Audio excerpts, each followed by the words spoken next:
Global banking sector. European markets have closed down more than 3%, spooked by a major sell-off of shares in the Swiss banking giant Credit Suisse. You've seen it, of course, on Squawk Box. The stock is down sharply in the pre-market. This follows a spike in credit default swaps that occurred last night. Takes you back, of course, to the 07-08 period, credit default swaps and how closely we watched them. This is a bank that's in actually a lot better shape than it was certainly coming out of the crisis, Jim. But Sally, this is rapid, how quickly this bank went into total collapse. It was just a couple of days, and it happened in the middle of a day on a Friday, which is highly unusual. I know, it's been a really stunning turn of events here, a very brief potted history of what happened. This bank, it had really a 1-2 punch of having... Schiff, an expert on the economy, he forecast the financial crisis of 2008. What was it that you saw that others missed? You were on my show an awful lot. I appreciate it because you were one of the only people that saw this coming and had the cojones to say it. Nobody sounded the alarm louder than Peter Schiff. The worst is yet to come. The fundamentals are not sound. They're awful. If the fundamentals were sound, we wouldn't be having these problems. This is going to be an enormous credit crunch. The party is over for the United States. We cannot continue borrowing to live beyond our means. There's a lot of losses coming up in the future. These financials are going to get hit, and they're going to get hit hard. When you see the stock market come down and the real estate bubble burst, all that phony wealth is going to evaporate. Why didn't anybody listen? Well, the financials, as I keep saying, are just super bargains. I particularly like Merrill Lynch. Look, stay away from the financials. They're toxic. Not only didn't anybody listen to him, a lot of people actually laughed at him. People can't sell their house. The inventories are exploding all over the country. Houses are on the market for 6 months a year. There's no bidders. The prices are going to fall through the floor. These stimulus checks aren't going to change it. Who's laughing? Okay, well, you know... I am. At you. But you're just way off base. There is nothing out there that tells us we're going to have a nice slowdown, but it's not going to be a All right, let me ask you this. You have been mocked on all of these financial shows going back to 2005. Oh, my gosh. You sort of saw this coming. You may know him from YouTube fame as videos of Peter Schiff calling the market's collapse way back in 2006 have been making the rounds out there in cyberspace. Turns out he was right on the money. Now the one and only Peter Schiff has hit the fan. He saw this day coming and predicted. Subprime is a tiny, tiny blip. It's not tiny, and again, it's not just subprime. You're simply wrong about that. Well, good Sunday evening and good morning, wherever you are. Thank you for joining tonight's program. And that's right, there is not a spelling error in the title. That's right, we have Peter Schiff with us this evening. And as well, Cyrus Janssen is joining the panel. As you know, in the last week here, in the last couple of weeks, we have seen a collapse in the SVB Bank in the United States. Credit Suisse went to the wall, who apparently was within 24 hours of running out of money. One by one, they fall. Let's bring on the panel. Mr. Schiff, welcome to the program. What a pleasure and what an honor it is to share screens with you, Peter. Peter, the latest news I had was Deutsche Bank. Who or what is next, Peter? Well, you know, a lot of banks are in trouble thanks to the reckless monetary policies of central banks around the world, you know, particularly the Federal Reserve, the Bank, the European Central Bank, the Bank of England, Bank of Japan. You know, they've kept interest rates at zero or in some cases negative for a decade or so, maybe in more in some cases. They've also greatly expanded their balance sheets through quantitative easing programs where central banks have been artificially manipulating the price of government debt and basically by extension all debt.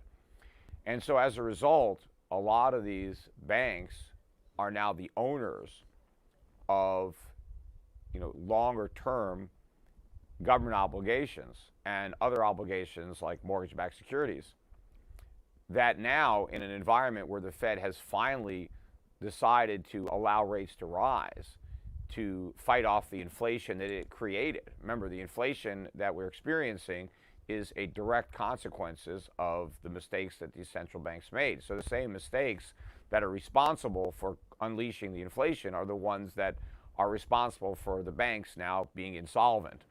And so as the central banks are, you know, raising rates to fight inflation, they are exposing these insolvencies because now the value of the bonds that the banks own is dropping. And so when depositors want their money back, it's not there because it's been lost, because the market value of these bonds isn't equal to the deposits. Now, if the depositors are willing to wait 10, 20, 30 years to get their money, maybe they can have it. But they don't want to wait that long. They need their money now, especially since costs are going up.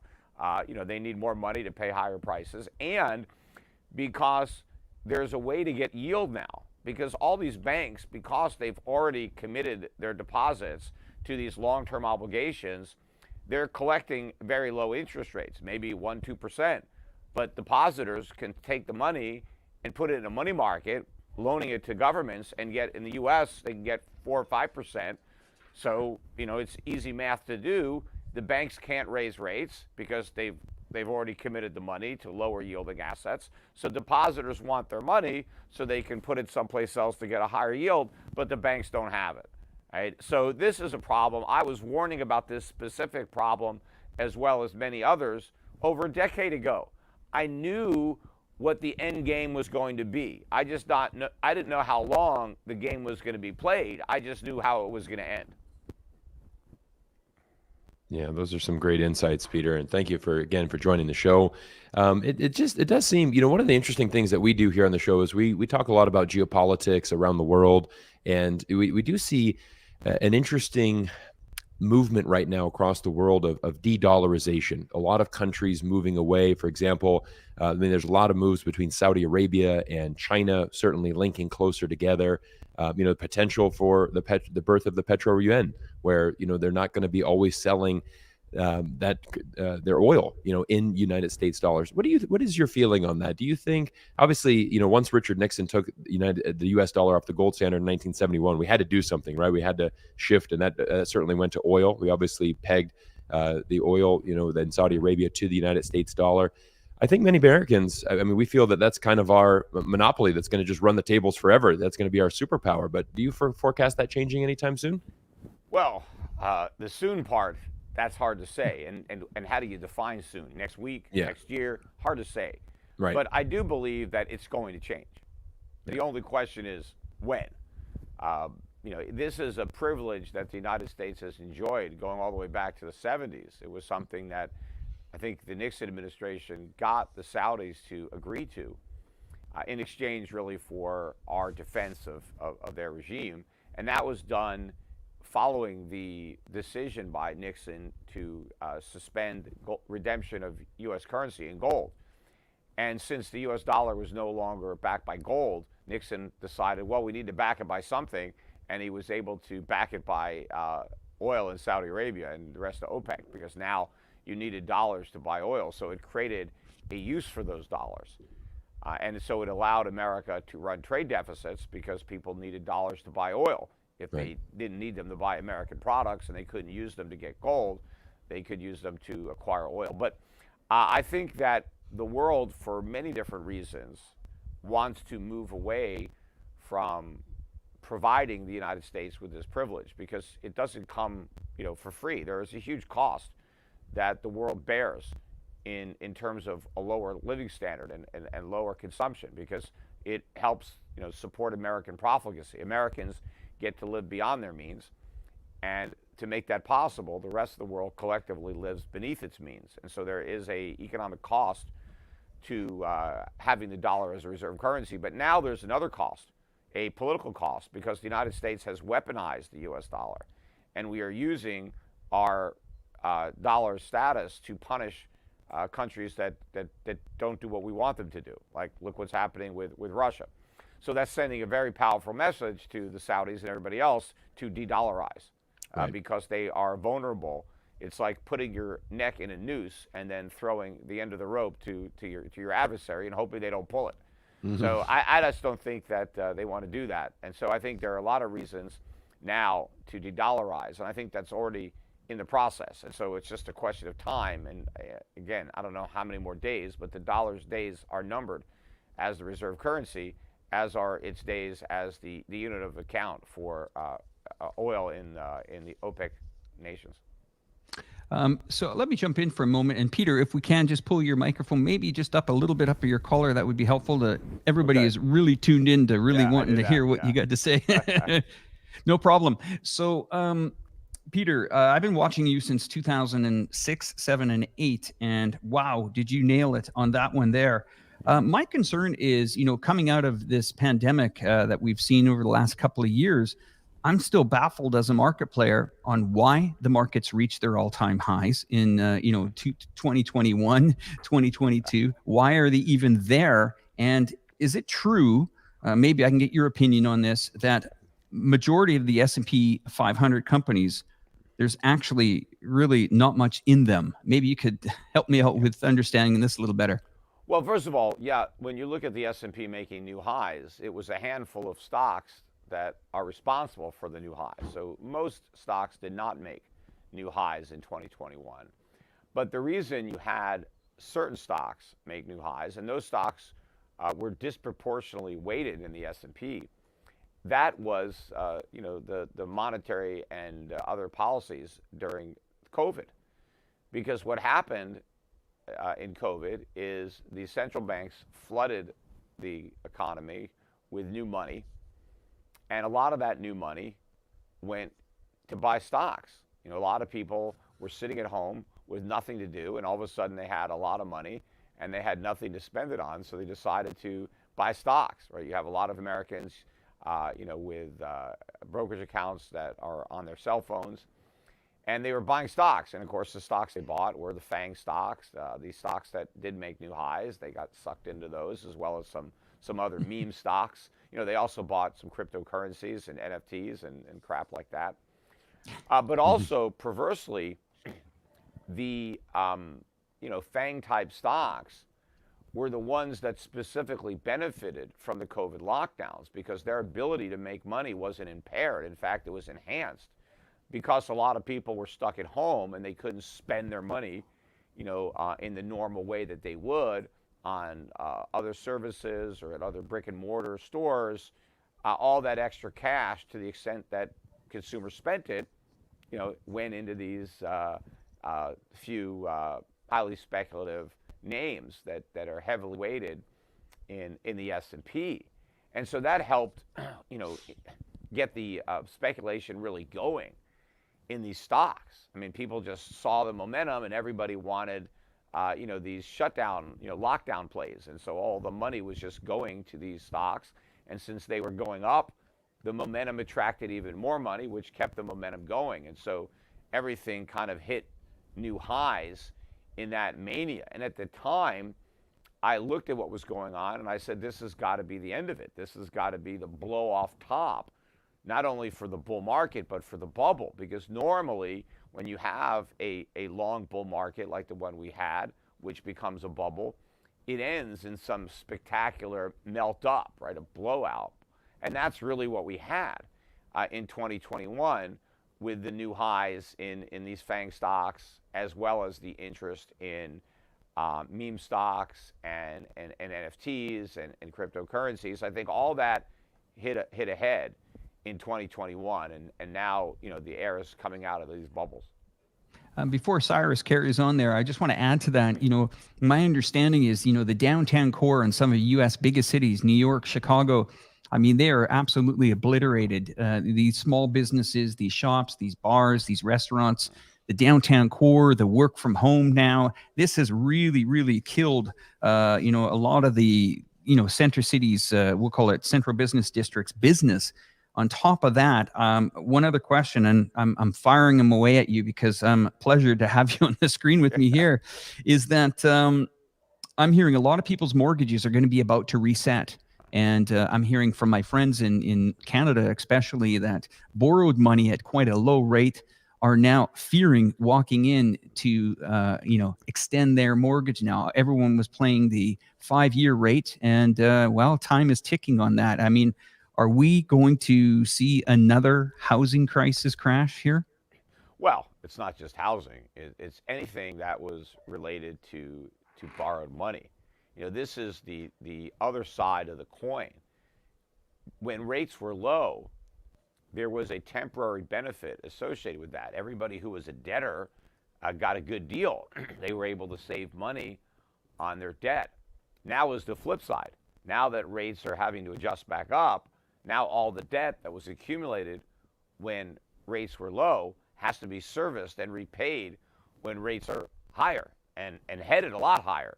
You know, in theory, if the central banks are really determined to reduce inflation, then interest rates have just started to go up. They have a long way to rise. And this is going to be a problem for everybody who has borrowed money. Now, certainly in the housing market, probably the majority of people who buy homes can't afford to pay cash. They take on some type of mortgage.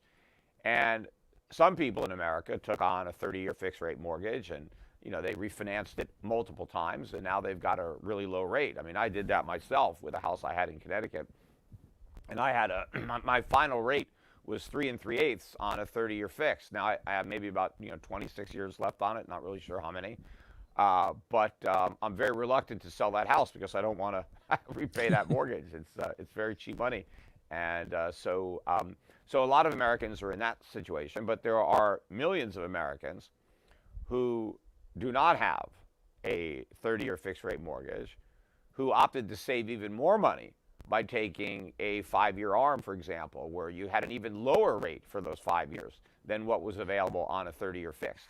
But now they're going to have to pay the price for that because let's say their 5-year time period is up this year or next year, and now the rate resets to what the current market rate is. There may be some limits to how high it can go or how rapidly, but this is going to be a big shock to a lot of people who are not going to be able to afford the higher mortgage, especially since the cost of everything else has gone up. So they're paying more for food, they're paying more for electricity, for insurance, for maintenance, for taxes. Everything has gone up, and now their mortgage is really going up. So that's a big problem. Plus, there are a lot of people, even though they may have had a 30-year fixed rate mortgage, they took on a second, like a home equity line of credit or some type of additional debt that doesn't have a long maturity, that resets. And so Americans are going to be in trouble for that reason.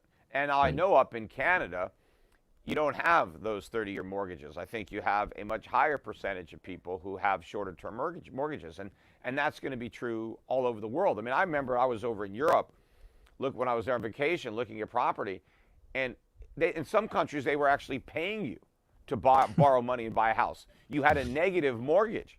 Right? Wow. You actually were paid to take on the debt. Well, but it was short term. It wasn't fixed forever. Right. And so people may have taken advantage of that, and for the last couple of years, they have had, effectively no payment on the debt. Now all of a sudden they have to start paying. And of course, that's a big problem. But it's, corporate America indulged on all this cheap money. Where do you think all the money came from to do all these buybacks, these record share buybacks? It wasn't earnings that was driving it. It was debt. Companies were told, hey, look how cheap you can borrow money. So you might as well borrow money while it's cheap and then buy back your stocks and push up the share price. And that's what they did. But these loans are coming due. Where are the companies going to get the money to repay the debt? I mean, are they going to sell stock? And at what price are they going to get? You saw what happened when Silicon Valley Bank tried to issue stock to cover its losses. Nobody wanted to buy it. Yeah. And the stock went to zero. So that's going to happen. And, commercial real estate is a different story than residential. There are no 30-year fixed rate mortgages in commercial. Almost all those loans are 3-5 year, time periods. And then the borrower has to roll over the debt. I mean, they don't have the money to repay it in most cases. So they're going to have to go and re-borrow the money, and the rates are going to be much higher. So this has always been a ticking time bomb.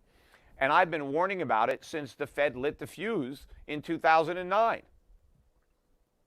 Yeah, I mean, it's really lit now, and what bothers me about it is, I mean, how do we prepare for it? I mean, I'm here in China right now. I haven't heard a Chinese bank go under. I've heard American banks go under. I mean, Deutsche Bank on Friday was hitting, a 12% down. I mean, is this just the start with the banks? I mean, I have seen absolute capital being wiped out as a shareholder. I mean, you got to be very cautious as a shareholder nowadays. If you're relying on money from the stock market, I mean, and you owned SVB Bank or even Credit Suisse as of early as Wednesday morning, you're gone. I mean, they don't talk about the equity loss here on people. And how many more of these phantom companies are out there, phantom banks? Peter, help us with this. Well, there's a lot of them out there. I mean, that's why I've pretty much avoided the entire sector. If you look at the funds that we manage on behalf of clients or through our mutual funds, we haven't really had any financials. We've underweighted them, dramatically. There's something like 20% of the benchmark or the index, and we basically don't own them. And this is why. I mean, I've avoided them like the plague because I knew that they had this disease. Now, for a while, that worked against me because while I wasn't buying the banks and everybody else was, the prices were going up. And then in particular, people kept saying, well, when the interest rates finally go up, it's going to be good for the banks because they're going to earn more money on interest. And I kept saying, no, it's going to be a disaster for the banks because it's going to destroy the value of their assets. I talked about it specifically, why rising rates were going to be bad for the financials. And since I always knew rates would eventually rise, I didn't buy them. And so for years, my funds were underperforming. And as a result of last year, they're now at the top. They're number one. I mean, I've been getting awards. From Lipper gave me an award for the best fund of 2023. I got number one from Morningstar. From U.S. News and World Report came out with a special piece. They ranked the top 60 international funds out of like 350. And I had number one and number three. And I only had two funds in the category, and I got 1 and 3. Goldman Sachs somehow shoehorned in between me. One of their funds made it to number 2. But I think I'm going to beat that fund with both my funds this year. That's my opinion, as my forecasts continue to prove correct. I mean, they were early, and because they were so early, a lot of people dismissed them as being wrong. No, they were just that prescient because I was able to tell from such an early point where this was headed, because I understand the consequences of the monetary policy mistakes that the Fed and other central banks were making, whereas most people in my industry, asset management or even professional economists, other forecasters, they don't even understand yet that the Fed made a mistake. So if they don't know that the central banks got it wrong, then how would they know what the consequences would be? And so that's why I was able to see it so early.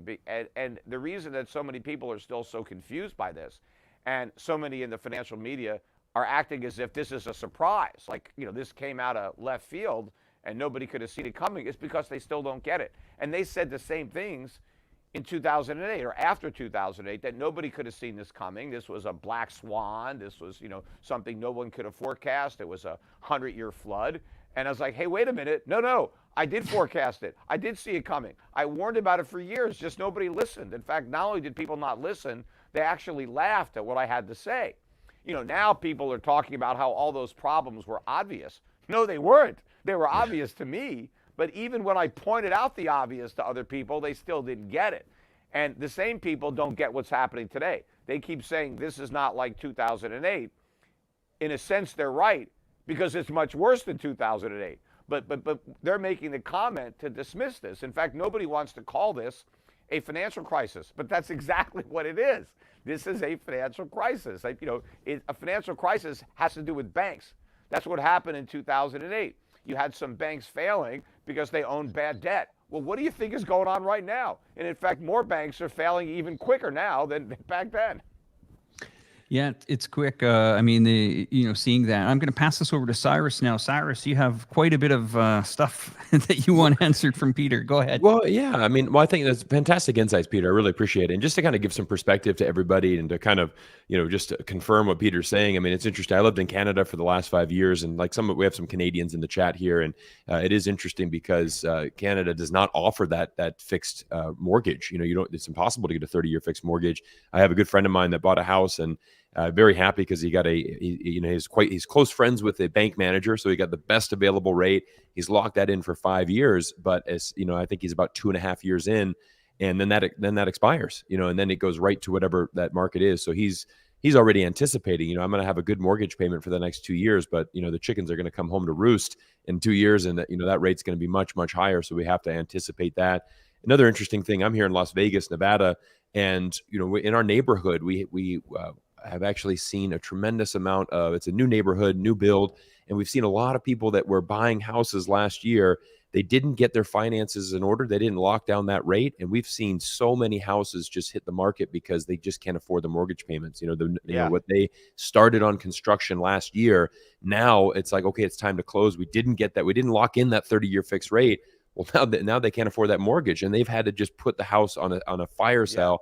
We've seen prices just crash. House one for 1.6. Okay, now it's 1.3. Wow. Yeah. We're just taking $300K right off the bat, and they're just trying to dump as fast as possible to get out of here. That's an important point that I was making for years with respect to what would happen when rates ultimately had to normalize. Yeah. And you have, some people like your buddy who still has 2 or 3 years left on his, super low rate. So as long as he doesn't want to sell his house or doesn't want to, use it as collateral for some other loan, he can enjoy those low payments for another couple of years. And what he should be doing is saving money so that he has the money to make the higher payments. Right. But if he decides that he doesn't want to live in that house anymore, that he wants to sell it for some reason, the pool of potential buyers don't have access to that low rate. They now have to borrow money at the market rate. And so if your ability to buy is a function of the monthly payments on your mortgage, the minute the mortgage rates are high, the real estate price has to fall. It's just like a bond, right? Mortgage, real estate is almost like a bond in the sense that it moves opposite with interest rates. So bond prices went up when interest rates were low. That's why all these banks have lost so much money, because interest rates went up and the value of their bonds went down. Well, that's what's happening with real estate in a higher rate environment. If you have to pay more to borrow money to buy a house, then you have to pay less for the house.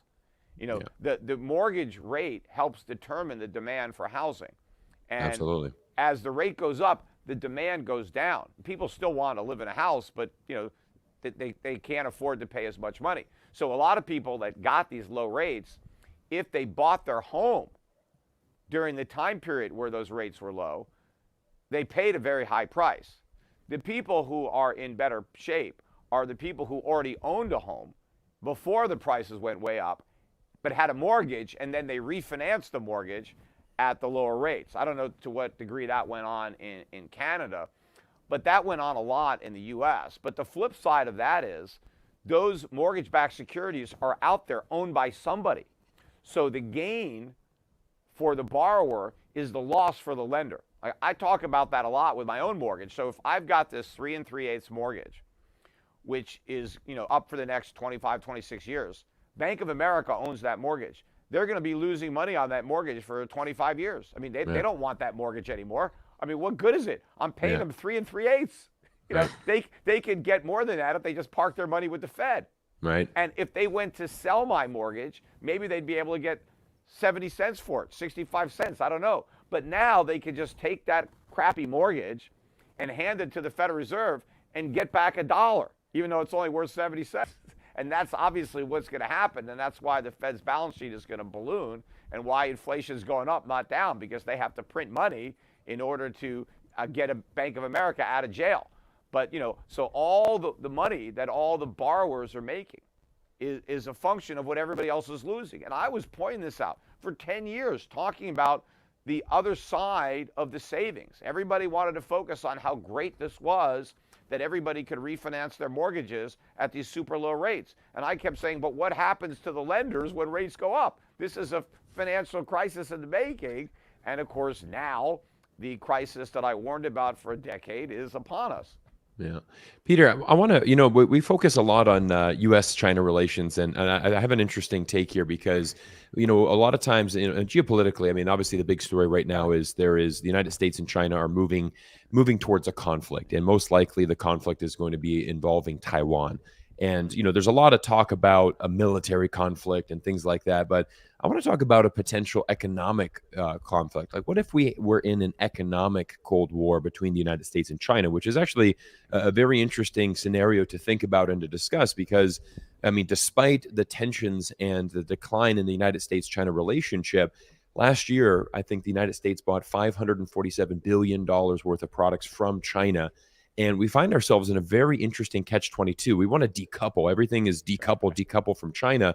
I mean, I don't see how we can possibly do that. That's one of the messages that I consistently preach on this channel is how vital China is to the success of the American economy and just our way of life here in America. I mean, everything that we're recording with today all comes from China. I mean, we really rely heavily on China.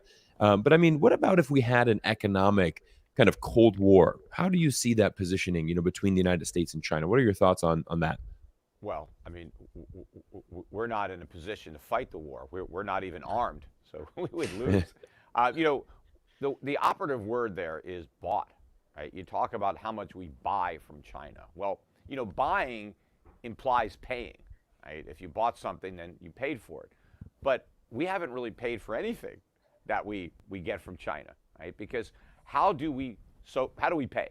Because the Chinese send us actual stuff, right? Real products like, some of the consumer electronics that you're using in your studio there, right? So where did they get these products? Did they just, wave a wand and they just magically appeared? No, they needed to devote actual scarce resources that could have been used for something else. They had to take land, labor, and capital and use it to produce those goods, which they then shipped over to the United States. And then, of course, they had to pay the cost of shipping them over there. And then they had to pay the cost of bringing the ships back empty because there's nothing that we put on there. So they have to come all the way back empty so they can get loaded up again with more stuff, right? So the Chinese are expending a lot of resources, labor, capital, land, to produce these products and ship them over to the United States. And what are we shipping back to China, right? What are they getting in exchange for all that hard work and all those resources? Our paper, right? Dollars, Federal Reserve notes. Right. Well, where'd they came from? Well, they came out of thin air. We just conjured them into existence at the Fed, right? At the click of a button, whatever. We don't even have to use paper and ink anymore. We just create it magically, in cyberspace. And now we send that over there, right? Electronically. That's why we don't need a ship, because it's just nothing. Right. And so then what do the Chinese do with these dollars? Well, they lend them right back to us. They buy treasuries. They buy mortgage-backed securities. And so what did we give up? Nothing. We got all this stuff, and we didn't have to do any work. We didn't have to expend any resources to pay for it.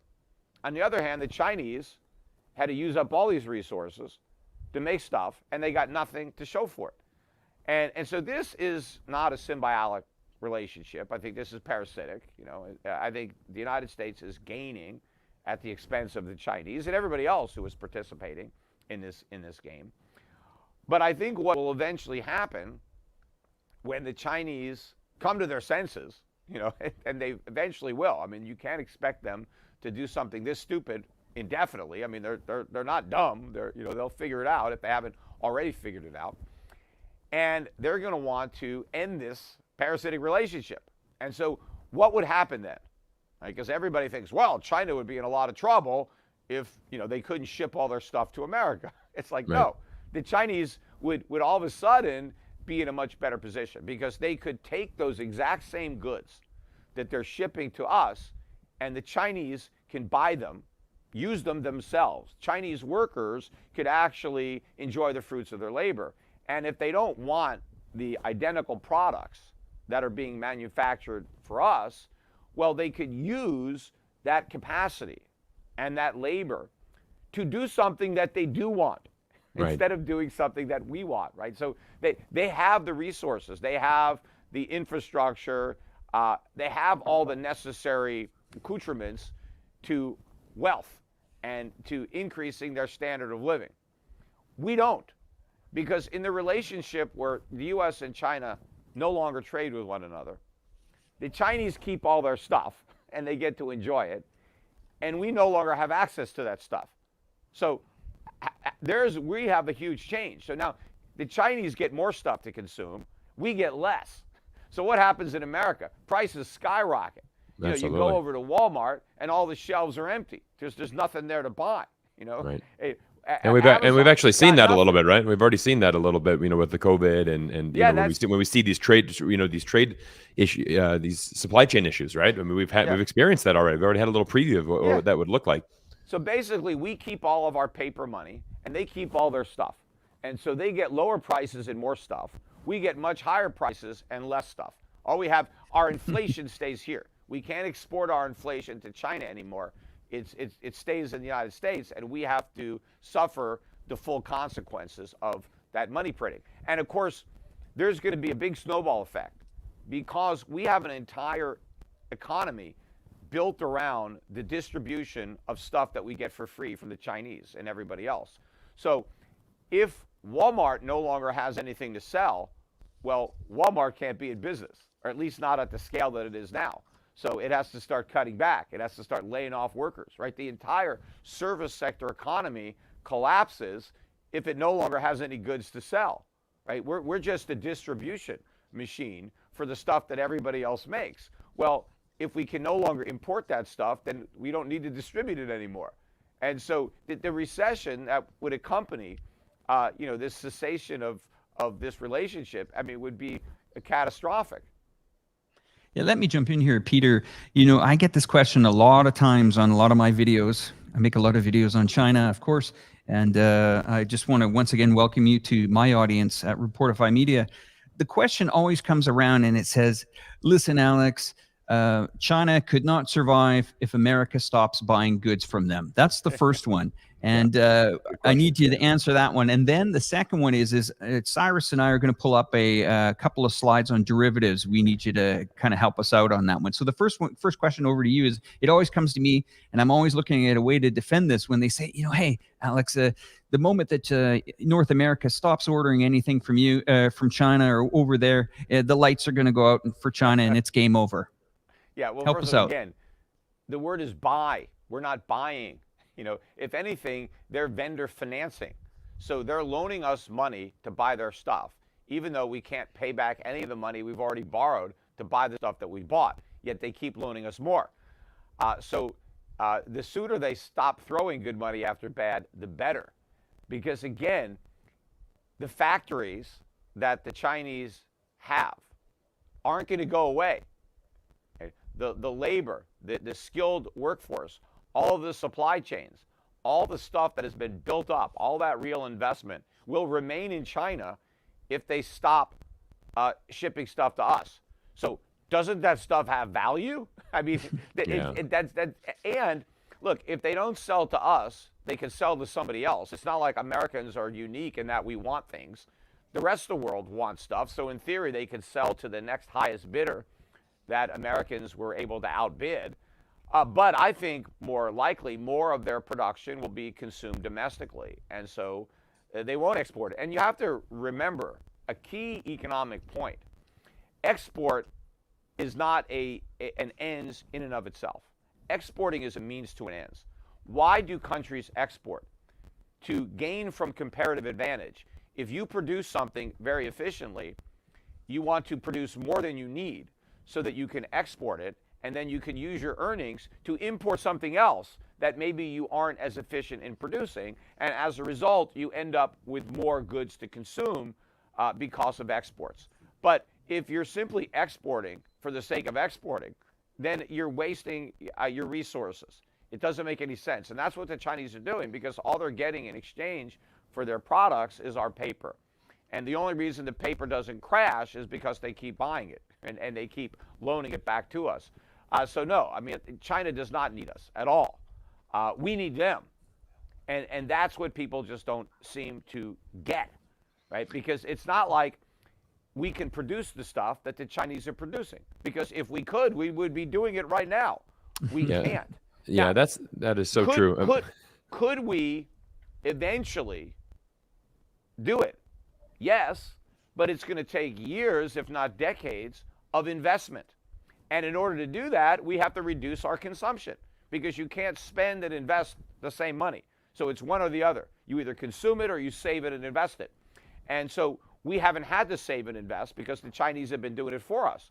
But now we don't have, anything to show for it. So if we want to rebuild what we lost, because at one time, all the stuff that is in your studio, all that consumer electronics, if you were able to have, do this in the 1940s, 1950s, everything would have been made here. We made all that stuff ourselves, and we exported it, right? So, but we don't do that anymore because we've relied on the rest of the world to do it for us, and we've used the dollar's reserve status to get away with it. But if we have to go back to a independent, self-sufficient industrial economy again, and we have to start producing stuff, that's going to take a long time. And during the interim, there's going to be a huge recession because the phony economy has to collapse. Now, the good thing is, there have been a lot of improvements since the 1940s, in technology that would make a return to industrialization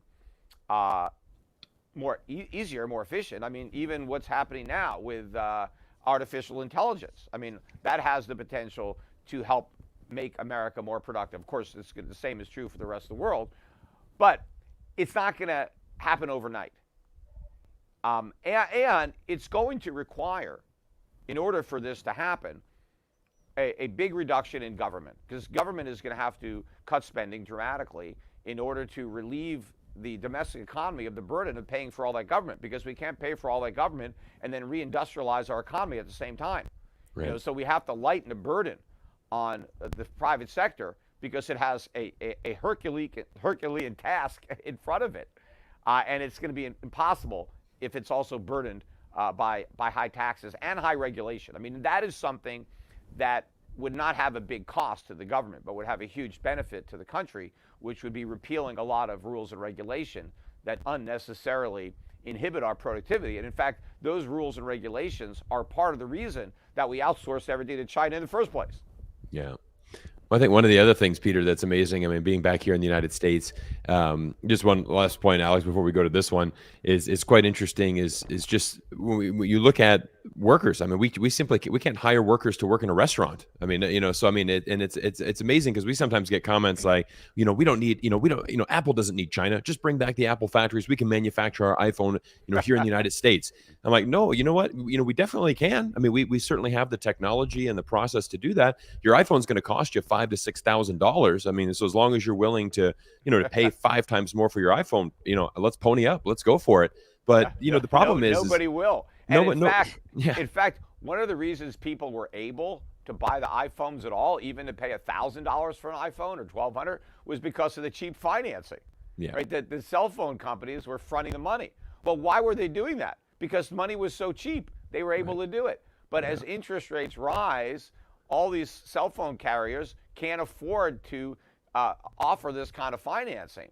And so that means that people that have iPhone 14s, they're not going to be lining up for iPhone 15 because they're not going to be able to get those sweetheart financing terms. Right. So people are going to stick with their phones a lot longer. And of course, why not? I mean, there's nothing wrong. I mean, even if you're still using the iPhone 11 or whatever, 10, they still work good. Yeah. It's not like, you need to get the newest. But when the cell phone companies were just giving them to you for nothing, well, just take it, no interest, and we'll spread the payments out when they can't do that anymore. So yeah, these companies are in a lot of trouble. And if they had a manufacturer here, they'd be in even worse trouble. And of course, if the iPhone was manufactured here and it went up in price by 3 or 4-fold, then people wouldn't even buy iPhones. They would just buy, the phones from a different manufacturer that wasn't manufacturing in the United States, because the product would be far more competitive. They probably go to Xiaomi, one of the leading Chinese ones. Samsung would just, would love it to see the Apple try to produce everything here. Yeah, absolutely. We have had a lot of questions about Chinese banks. What is the status of Chinese banks? And this, Alex, go to the next slide, and you go ahead and open up this question. And just to jump into that, there's a lot of wealth being lost in, depreciating assets, cars and stuff like that. I've seen it. I did a little calculation on how much my sister, as a school teacher, has traded in her car, I think, 5 or 6 times over the last 12 to 15 years, and how much wealth is done on that. I mean, the biggest promoters, some of these car manufacturers that promote these products, as Peter was saying, with cheap financing, we are getting promoted by Janet Yellen as we speak. So here's a couple of slides that I would like to bring up on the screen here. Peter, maybe you can help us out with this one. So this first one here is the comparison of the top 4 banks in the U.S. to China in trillions of dollars. The one on the, I guess it would be the right-hand side, is the USA and China, and this is derivatives. Maybe you can explain this one to Peter, Cyrus. Well, I'd like to get Peter's analysis on this, because when we look at when we look at the assets, so, I mean, we're looking at assets of, so we're looking at that on the left. It appears that the Chinese banks, there's the top 4 banks in both the U.S. and China, so we've got a lot more assets inside these, Chinese banks. And then on the right, as the United States owns a lot more of these derivatives. I mean, this is just our general question. I mean, we've obviously seen, United States banks collapse. Deutsche Bank is really I'd say next on the chopping block, but I mean, there's a lot of speculation over that. I mean, one of the things we know is there's never one cockroach, right? Once you see one cockroach in the kitchen at night, it's never one. There's always a bit more underneath once you start looking at that. So I mean, I think it's safe to ask, what about Chinese banks? Are they better positioned? I mean, what is your feeling on that? I mean, are we really looking at an entire global crisis here that, Canadian banks and African and Asian and every bank is really at a risk right now? What are your thoughts, Peter? Well, first of all, on the cockroaches, sure. I mean, especially when they're all eating the same food.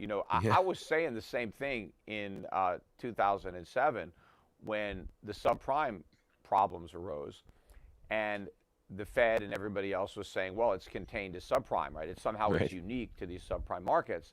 And my point was, no, it's not unique to subprime. Subprime is the weakest link in the chain. I mean, that was the craziest part of the mortgage market, and so it makes sense that it would buckle first. But I said this is just the tip of an iceberg, that there are problems throughout the entire mortgage market, not just in the most extreme example. And now the same thing is happening again when you have the failure of Silicon Valley Bank, and they're like, oh, well, this is just a unique situation to Silicon Valley Bank. It's because, it has so many tech customers or crypto, and, it had such a high percentage of the deposits were uninsured. All that means is that it was the weak link in the chain, right? So the problem now is no more contained to a handful of banks than the mortgage crisis was contained to subprime. It's just the initial impetus of everybody is to dismiss it. We don't have to worry about some huge crisis. This is an isolated event. Everything is fine. And again, they're as wrong now as they were then. I mean, it was similar to the way they greeted, inflation rearing its head, finally. Oh, no, it's transitory. We don't have to worry about it. I mean, BS. They always want to dismiss a problem the minute it shows up, and they want to minimize its significance. And maybe they hope that by doing that, they can wish the problem away by denying it exists. And so maybe they're doing the same thing again. But with respect to your second question about the Chinese banks, look, I don't own any Chinese banks. In fact, I don't really own banks anywhere in Asia. I don't own them in Hong Kong. I mean, I just have avoided the entire sector because I know that it's the sector that the governments have the most screwed up. Right. Because of what they've done with interest rates, right? Banks are a party to all this, right? And so banks are more vulnerable to problems based on the way their business models developed over the years in this artificial rate environment. So they're just disasters. Now, to the extent that the banks in China may have be smaller disasters than the banks in the United States or Europe. Yeah, I'm sure that's the case because rates in Europe and the U.S. were always lower than they were in China. So they weren't quite as low, but they were lower than they should have been. Right. And so mistakes were clearly made all around the world. Everywhere that rates were too low, mistakes were made because interest rates need to reflect the free market. They need to reflect the supply of legitimate savings and the demand for credit. And the market has to discover a price that balances everything and is at equilibrium. Just like we need the market to discover the price of everything else, whether it's the price of oil, the price of bread, the price of labor. Because whenever the government comes in and tries to fix a price that is different than the price that the market would discover, it's going to create a problem, right? So if they put a price cap on something, if they say we don't want oil prices to be above a certain level and they put a price cap, well, the result's going to be a shortage of oil, right? Too many people are going to want to buy it. Not enough people are going to want to produce it. You're going to get a shortage. And now what are you going to do? Ration, price control, all kinds of stuff happens when the government sets the price too low. The other hand, they could set it too high, like a minimum wage. The government says, oh, we don't like the wage in the market. We're going to set a higher minimum wage. Well, that means you have a surplus of workers. You have unemployment. Right. Employers don't want to pay the higher wage, but more people want to earn it. And so the market doesn't clear. Well, the same thing happens with interest rates. If the government says we don't like the market rate of interest, we want to fix the interest rate at a lower rate than what the market would determine, well, what happens? Well, you get a shortage of savings, you get a surplus of debt, and you get problems in the economy. And particularly, you get problems in the banks. So I don't own the banks. I think there's trouble. But maybe at some point I'll start looking at them if I think they get cheap enough, because I think all the bad news is out. Right. And then, maybe there's some good bargains in some of these banks. Now, I think the Chinese economy is in better shape to weather this storm than let's say, the U.S. Or Europe, for that matter. So I think the Chinese economy overall won't be as negatively impacted by the problems in their banks as, let's say, the U.S. would be with our banks, especially if in the process we lose the dollar as the reserve currency. Right. Peter, they brought up a good point, because I think, in the United States, with our politicians, they necessarily can't make the best decision for the economy or for the country, because I think they're always concerned with re-election. Isn't that right? I mean, they're always concerned about, number one goal for every politician in America is, how do I get reelected? So I think when you look at, for example, this crisis that the Fed has created, obviously there's some steps that need to be taken, but I think many U.S. politicians are very reluctant to take those steps. This is an interesting thought. Does that give China an advantage, considering it is a one-party state, and obviously there's no worrying about being reelected? They can just simply move quickly. I mean, if they need to address a situation, doesn't really matter what the public thinks. Like, we're going to make this decision, and this is what's best for the economy. What was your thoughts on that? Yeah, it's kind of ironic, and most people don't get this, but that is the downside of democracy. And why a democracy is not a good form of government. I mean, it's not what we're supposed to have in the United States. It was not the intention of the founders, the founding fathers, to establish America as a democracy. In fact, it was specifically established to prevent democracy from rearing its head. We were created as a republic. And the founders were very familiar with the demise of democracies. They were very educated, unlike the people who are currently in Congress. They understood the dangers of government inherent in democracy, and so we created a republic. But over the years, all of the safeguards that have been built into the Constitution by the founders have basically, been eradicated, and the courts no longer really enforce the Constitution as it was meant to be applied to the government. And so we are more of the very democracy that the founders feared would ultimately be our demise, and those fears are coming true, because the problem with this democracy, as you said, is that decisions are made based on their political appeal, not based on their economic viability. So whatever gets done is going to be done based on how it impacts the elected representatives' prospects for the next election, which in America is every 2 years, right? The House of Representatives has to face the electorate every 2 years. And so they do not want to do something that will hurt in the short run, right? They're not willing to swallow bitter tasting medicine, even if it will cure the disease, because when the voters taste the medicine, they're going to vote for somebody else. Right? Exactly. You can't say, look, you got to suck it up, because in 5 years you're going to be better off. The voters are like, no, because the guy running against that guy is going to make all these commercials about, how bad this stuff is. Like, oh, you're cutting Social Security. Oh, you're throwing grandma, over a cliff.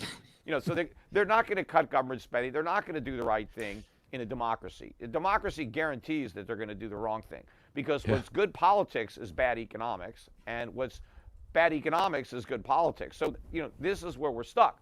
Whereas the Chinese don't have that problem. the Chinese leaders can actually think about the long term and what's best for Chinese, and they can tell them to swallow the bitter tasting medicine because they got no choice. They got to swallow it. Yeah, so, absolutely. And it's like weightlifting. No pain, no gain, right? Yeah. The U.S. politicians are not willing to ask the voters to have any pain, whereas the Chinese politicians can let the voters know there's going to be some pain, but you're going to get all this long-term gain, right? Not that I'm an advocate of the communism, far from it. I would prefer a republic, I would prefer a monarchy to a democracy, with a constitution that limited the power of the monarch. I think the UK was better off when they were more of a monarchy, not just in a figurative sense, right. But literally when there was a king there, they were a much more powerful nation, under the monarchy than they are under democracy, because there's no way any monarch would have ever taxed the British to the extent that they're taxing themselves. I mean, it never would have happened. I mean, no king could get away with what democracies are doing, the governments are doing now under the guise of democracy. There would have been revolution. But so in that respect, though, given the Chinese position, yes, they are much better able to withstand this, much better to win a trade war or economic war, because they can take the pain. Not that their pain would be anywhere near as bad as the pain that we would have to actually endure in the United States. Plus, the Chinese, they're communist in that it's a communist party. Right. But they do not embrace the communist ideology, at least not anymore, because right. there is a lot more free market capitalism taking place on the streets of Beijing than in any major U.S. city. If you are an entrepreneur, you're a young person and you're in China and you want to start a business, it's easier to do that in China than it is in the United States. You have fewer regulations to deal with, lower taxes, and so, there's more freedom there on that respect. Now, in totality, there's a lot of things that, where they're lacking. But the leaders know that Karl Marx was wrong, that it's not from each according to his ability to each according to his need, that we need the dynamics of free enterprise, of capitalism, that's where wealth comes from. And that's why the Chinese enjoy the living standard that they do. I mean, if they were still, operating under the principles, of Karl Marx, from Mao and all that, and, they would be nothing. There would be no industry in China. There would be no prosperity in China. For sure. They gave all that up because they realized it didn't work. Some countries haven't figured that out yet, like North Korea or Cuba, right? I mean, so they're not experiencing this economic boom. We don't have a huge trade deficit with Cuba, right? Because they actually are communist in Cuba, so they can't make anything. Right. We never had a trade deficit with the Soviet Union. Why? Because the Soviet Union was communist until it collapsed. And because Absolutely. it was communist, they didn't make anything. Exactly. Alex, you got one last question here, I think. Actually, too, when people found out that Peter was coming on the show, they hammered my inbox and they just said, okay, fire away. Here's a friend of ours, a local friend of ours here, Daniel Dumbrell. And Peter, I know your take on this, but I want to hear you answer Daniel's question here. Daniel says the following. That's a long question. I'll read it out to you. And he follows you quite closely. He says, I know you've been a longtime critic of cryptocurrency. Indeed, the ecosystem is flooded with bad actors and the price is too volatile. But if we look at the increased distrust in the governments and the banks and consider the difficulty of taking physical custody of gold bars, could you ever see a place for a decentralized store of value that would easily allow for personal digital custody and that was somewhat isolated from any specific national currency, even if it ended up being something other than Bitcoin? What would it take for you to see the merit in the idea of a digital currency of the future? I know it's a long question. the operative word there is store of value, right? Could there be a digital store of value that can replace a non-digital store of value, such as, let's say, gold, right? Well, I have to see what actual value is being stored, because when it comes to Bitcoin, I don't see any value there because I don't see that Bitcoin has any properties that that give it that value. So you can't store what you don't have. I understand all the decentralized part and all that, but I just don't see the value that's unique to Bitcoin when there are so many other decentralized cryptos out there that also have no actual utility or intrinsic value. Yes, people are losing trust in governments and their fiat currencies, but does that mean they're going to put their trust into a digital equivalent of a fiat currency? I mean, yes, the fiat currencies derive their value because the governments have decreed them to be valuable. But ultimately, it's not the government decree that makes fiat currencies valuable. It's the faith that the public has in that decree, right? Because once you lose confidence, it's gone. Look, the Zimbabwe dollar is still the currency of Zimbabwe, and all the government laws making it legal tender doesn't stop it from collapsing. And the same thing with the Reichsmark in the Weimar Republic. It doesn't matter, right? It's once the confidence goes, then the currency is gone, right? It's obliterated. And so Bitcoin, even though it's not, deriving value from a legal tender status, which actually makes it worse than a regular fiat currency, all of its value comes from trust. It comes from trust that other people are going to ascribe value to Bitcoin and are going to want to buy it, right? But what if that doesn't happen? What if people lose faith in Bitcoin? Either because something else better comes along, right? Just like, look at all the problems now. Oh, Google's getting in trouble because maybe people are going to search through Microsoft or, a Bing with their chat, with their AI or, and where did Microsoft come from? I mean, where did Google come from? But because before that, people were using Yahoo or other search engines that already went out of business because something better came along. So you have no idea why people may lose confidence in Bitcoin over the years, or maybe just the whole crypto fad is a fad and everybody loses interest.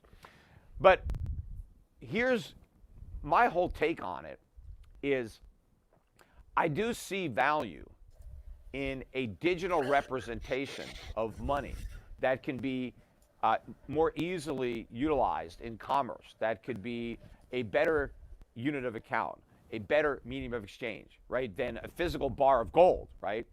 Just like when we use gold as money originally, and gold has been money for a long time because of how well it works as money and how it's better than other commodities that could also be used as money and have been used in money historically as money.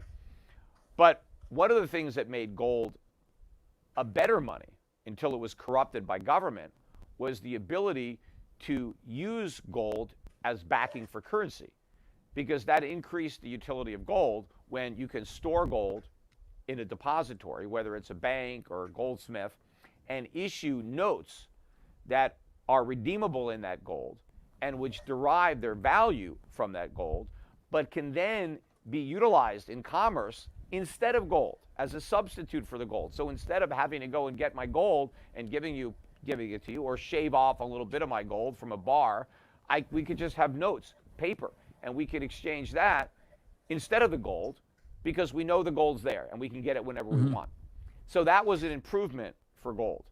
Blockchain, right, the internet, takes it to a much greater degree because now that bar can sit in a vault somewhere, and instead of issuing paper currency that represents ownership of that gold, I can issue a digital currency, and we could, use a blockchain to authenticate and validate all of the transactions, right? So now I can do everything that Bitcoin promises but can't deliver on with a cryptocurrency fully backed by and redeemable in gold, because I can take a gram of gold, tokenize it, put it on a blockchain, and now everybody can transact commerce in it. In fact, we don't even need silver or copper or nickel anymore, because I can buy a pack of chewing gum and pay for it in gold, because I can pay for it with the digital currency, and each unit can be divided into a fraction of a gram, so that I can do all commerce. And the difference between that and Bitcoin is that it's actually stable enough to be used as a medium of exchange, and it actually has value to store. It has all the value of the gold that is backing up the crypto. Whereas, Bitcoin has nothing backing it up other than hype, other than faith. Right? It's, but it's a Ponzi, it's a pyramid, so it eventually has to collapse. So everything that people claim they want, with Bitcoin, gold can do all that. The only thing that gold can't do is you have to have a third party involved that you trust to store that gold. But that has always been the case. Ever since the creation of currency, there has always been a third party that has been trusted. And because of competition, because nobody has a monopoly on being that third party, the third parties that want to be the custodians of the gold and issue the cryptocurrencies that are backed by that gold, they compete with one another based on that trust, based on that confidence. And so the free market will make sure that the most trustworthy entities are the most successful custodians, because it's those currencies that merchants are going to want to get paid in, that people are going to want to save. And once you build up a reputation for being a trustworthy custodian of gold, you don't want to lose that. That reputation has huge value in the market because it will enable you to issue your tokens at some premium to the melt value of the gold, and that's value to the business. And just like anything else, I mean, people say, oh, we can't trust third parties. Well, if you couldn't trust third parties, there would be no insurance industry, right? All insurance is based on the commitment of the third party. You buy life insurance, and when you die, your beneficiaries get money. Where's the money coming from? The insurance company. You trust that the insurance company is going to make good on its obligation. It could go bankrupt, and your heirs will get nothing, right? But why do people buy insurance? Well, because these insurance companies build up reputations, and they have third parties that will validate. They get audited. So if you think that we can't have a monetary system based on gold and then digitized or tokenized, you just don't believe in capitalism. You just don't believe that the free market works, because it does work. It works in everything. Now, the only problem that I see to a world in which gold is remonetized and the private sector issues currency, legitimate currency, not fiat currency, our governments are going to hate it. So governments will try to attack it with regulation. Well, they're already attacking Bitcoin with regulations right now anyway.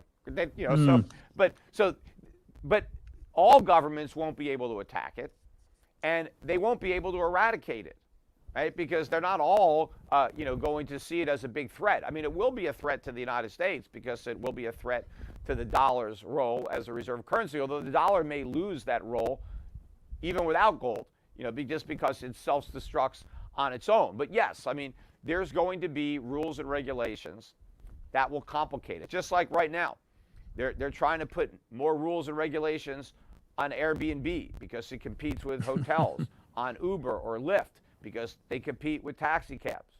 They put regulations on Federal Express because it competed with the post office. The government doesn't like competition, and so it tries to encumber its competition with expensive rules and regulations. So the same thing is probably going to happen with gold-backed cryptos. But that will simply give advantages to those gold-backed cryptos that are originated outside the United States or outside of any country that is imposing unnecessary regulations. It'll give a competitive advantage to the issuers that are not subjected to those regulations. But of course, everybody will be subjected to the free market regulations, which are the most effective means of regulating any enterprise. So, Peter, before I hand my last question over to Cyrus, I've been asked this many times throughout the week. A lot of people are getting really nervous with these markets. I mean, seeing banks disintegrate within 24 hours. Credit Suisse, never would have thought that it went to the wall so fast. I mean, shareholders have got to be extremely careful in the next few weeks, especially if they're owning the financials.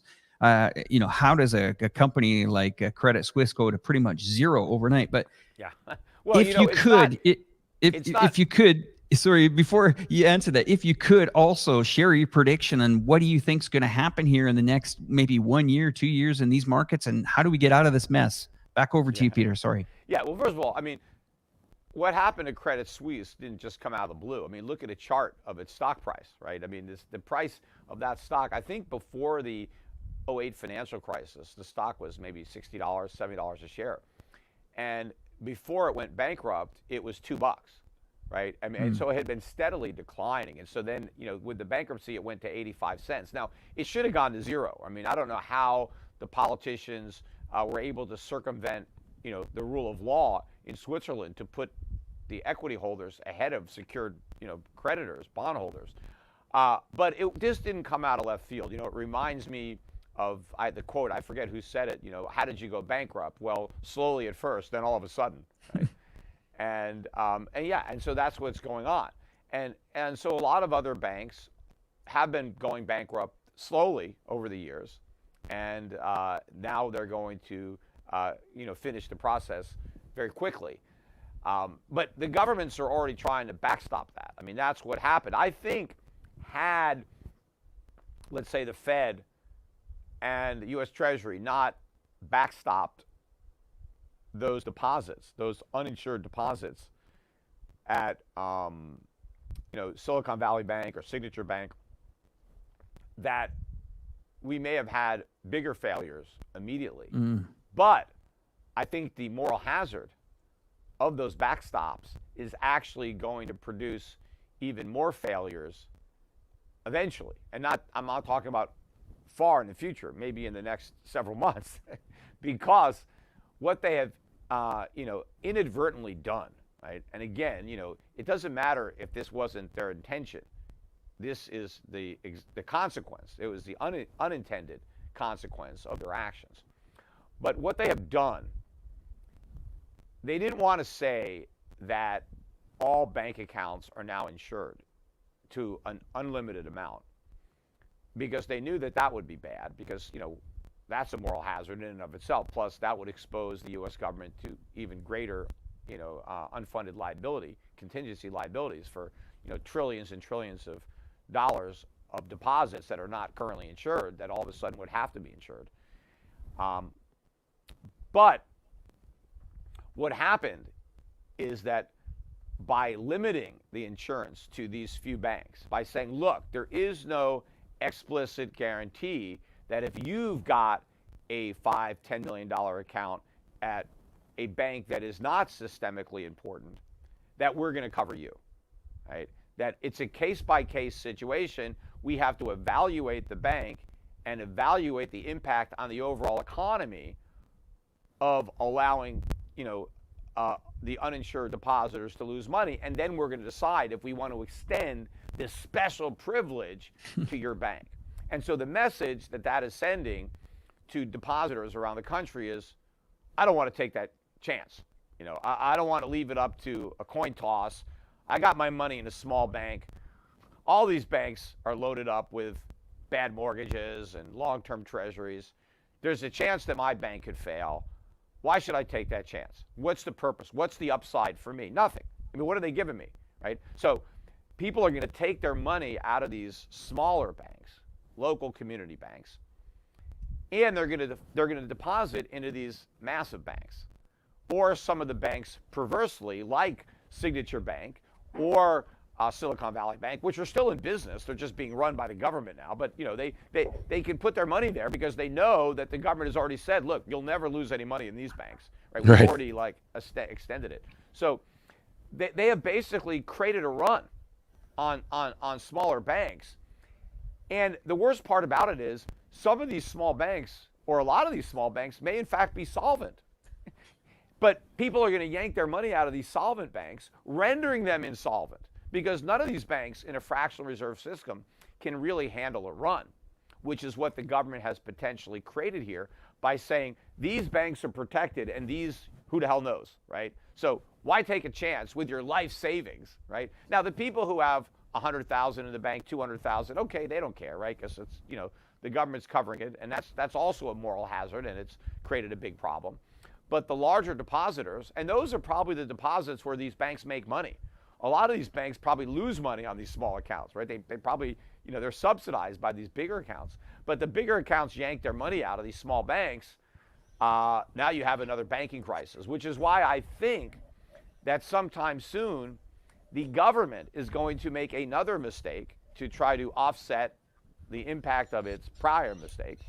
And they are going to announce that for some temporary period of time, I mean, they're not going to say it's permanent, but for the foreseeable future, you know, whatever, they're going to have to say that all deposits are insured up to 100%. But that's because that's the only way they can stop the run on the small banks. Right. And kind of level the playing field between the too big to fail systemically important banks and everybody else.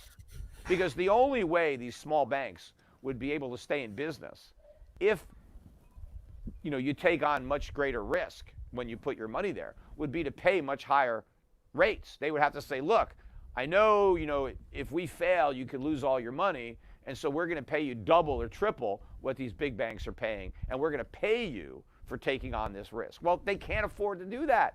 They would render them uncompetitive. They would go out of business. So the government has set the stage for another mistake to avoid this bigger crisis. But, you know, the fact that they're going to have to do this shows you how sick the banking industry is. The government assured us after 2008 that their response, all the new regulations, would make sure that what happened in 2008 would never happen again. Well, I said that wasn't true, that the government, through its new regulations, not only guaranteed that it would happen again, but that it would be worse. And it is happening again, and it is going to be worse. You know, the government caused the 2008 financial crisis, and they've caused the 2023 financial crisis for the same reason. It's the same foolish policies that created both. And in fact, really, what this is in 2023 is just a continuation of 2008. We just had a long intermission, right, between the opening act and, you know, the curtain call. You know, but we're just concluding the crisis that was interrupted by bad monetary and fiscal policy. I completely agree. I'm going to pass this over to Cyrus. Cyrus, before I pass it over, the best comment I heard this evening: has Peter Schiff ever been right? Well, that one I'm going to frame that. I love the people who say that don't have any idea what I've been saying. You know, I mean, they know that I've been calling for, you know, like a dollar collapse, runaway inflation, and all they say is, well, we haven't had that, right? We haven't had the dollar crash. We haven't had runaway inflation. He's been calling for $5,000 gold, and look, you know, gold is $2,000. So, you know, he's wrong. And yeah, some of the things that I have forecast would be the consequence of a lot of other forecasts that I've made haven't happened. But if you look at the entire scheme of my forecasts and the things that I have been writing about and speaking about and warning about for more than a decade, and look at how much has come true, how many things that I said would happen have in fact happened for the precise reasons that I said they would happen and have played out the way I forecast they would. And then if you look at all of the people in the mainstream who supposedly have credibility, who got none of this right, in fact, who specifically said that none of this stuff that happened and that is happening could even possibly happen. I mean, those are the broken clocks, the ones that have been constantly saying everything is great. Now, just because the worst part of what I've been forecasting, the ultimate consequence, hasn't happened, you can't discredit everything else that I've said. And if you want to wait for the dollar to be completely worthless and gold to be tens of thousands of dollars an ounce and everything to implode, to say, okay, yeah, I guess you were right. Well, what good is that? Because you're broke. You have to recognize that, gee, 90 whatever percent of what this guy has said has happened, right? Maybe he knows what he's talking about. And if he got the other 90% right, maybe the other 10% is going to happen too. The guys that were wrong 90% of the time, why should the last 10%, why should they be right about that? So I think it's smart people who can really do their own research and see what I've been talking about and, read it. They're going to recognize that, you know what, this Schiff guy, he's right. I agree, Peter. And it's not because I'm so smart. I'm not saying that I'm some kind of genius. It's just that everybody else is so dumb, or they have a vested interest in lying, one or the other. But I agree. I'm telling the truth. I know. And that's why at the start of the show, we played that 2-minute clip about your predictions, 2006, 2007, 2008. And that is exactly why we brought you on this panel tonight, was to try to at least give these people, send them some alarm bells on what's going on. And when somebody said to me, man, this economy is going to get wrecked, it's going to be terrible, I said, go back, look at 2006, 2007, 2008, Google Peter Schiff was right. And they said, get him on the show. I said, and we'll try. I was warning about stuff in 2002, 2003. I just wasn't on TV back then. But I pointed out, as soon as the Fed went to 1%, I was like, look, this is bad. This is what it's going to do. And then as the bubble got bigger and bigger, my alarms were louder. But then I eventually got invited on to like CNBC. I didn't start until 2005, but the producers had been reading my stuff on the internet for a while before they invited me on to discuss my perspective. And this is when they were a lot more honest about having the other side on. I mean, because once all my predictions came true, they kind of banished me from their air. They didn't want me coming on anymore. And they just kind of said, well, he's just gloom and doom. Well, okay, why did you have me on in 05, 06, 07 then? I mean, it was, but because back then it was easy for them to make fun of me. It wasn't so easy after everything they made fun of actually happened, so the point is you can see these things coming long in advance, but it didn't take me until 2006 to know the error that the Fed was creating. And that's why when they went to QE and 0% rates in 2009, I immediately began warning about the negative consequences back then. Right, when they said, oh, QE it's just a one-time thing. I said, no.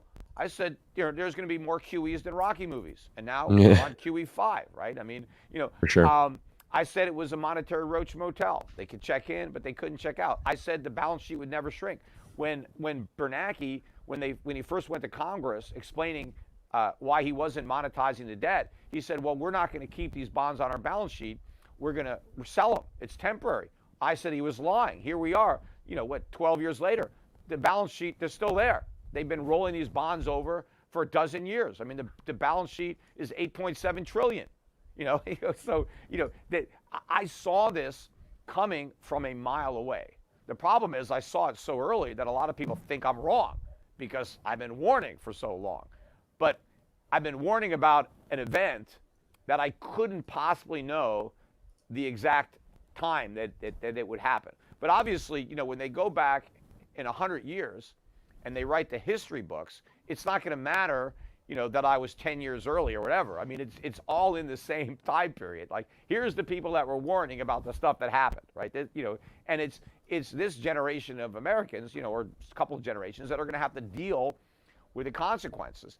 And anybody who heeded my warning and took action personally, at least will diminish their own financial suffering as a consequence, because they won't own dollars or treasuries. They'll have positions in gold and silver. They'll own companies in emerging markets, good dividend-paying value stocks that will benefit as these events transpire. So that's what people can do. And you still have time if you're not currently a client of mine. Anybody anywhere in the world can open up an account with my asset management company. You can't buy my mutual funds, but you can have an account with Euro Pacific Asset Management. We manage money for people all around the world, and my principles and my philosophy are going to be what is driving the investment strategy. And if I'm right about everything, and I think I am right about this big picture stuff, then the portfolios that we manage will thrive as the rest of my forecasts come true. Yeah. Yeah, Peter, thank you so much for coming on the show today. It's been a pleasure to spend some time with you, and I think it's important too because one of the as we're both Americans, I mean, we do have this unique thing here in this country where we have this American exceptionalism, and I think that's why a lot of people they don't want to say the truth, or maybe they're just ignorant or blind to it because it's like, well, we're America, we've got the best free market, we've got the best capitalism, we're the best banks, we're the best, we're the best, we're the best. So it's kind of we're always just feeding our egos and just saying we're always the best, where it's like, hey, let's take a step back and start looking at what's going on around in the world and what's going on. I mean, I think it's been a pleasure to listen to you. It's been very nice. I think you brought some really great insights here, and I know our guests and our viewers have really enjoyed today's show. So that's all I have for today. I'm good. Thank you so much, Peter. I really appreciate it. I think that was a great ending. Just really appreciate it. We hope to welcome you back to the show maybe in the future as these things continue to develop. I mean, this is obviously going to be a continuing story that we're going to see for many months and years to come. So thank you very much for your time. Thank you. All right, thanks, Peter. We're going to go to an outro, everybody, and thanks again, Peter. And if you're watching on Peter Schiff's channel, don't forget to check us out, Cyrus Janssen and Alex at Reporterfy Media. You guys take care. Have yourself a great evening, and we'll talk to you guys soon. All right. Thank you. All right, thanks, guys. Thank you, Peter. Thanks, Peter. Really appreciate it. One thing I awesome. said, but you wanted to end it, but at one time America was exceptional. I mean, and we didn't have to brag about it. It was just obvious. But we were exceptional because we were exceptionally free. We had less government than everybody else, and for that reason, the best and the brightest came here in search of freedom. They wanted to be left alone. They wanted to be free from government, and so we had a population of rugged individuals who were not dependent on government, who took care of themselves and respected the rights and property of others, and we succeeded like no nation in the history of the world. The problem is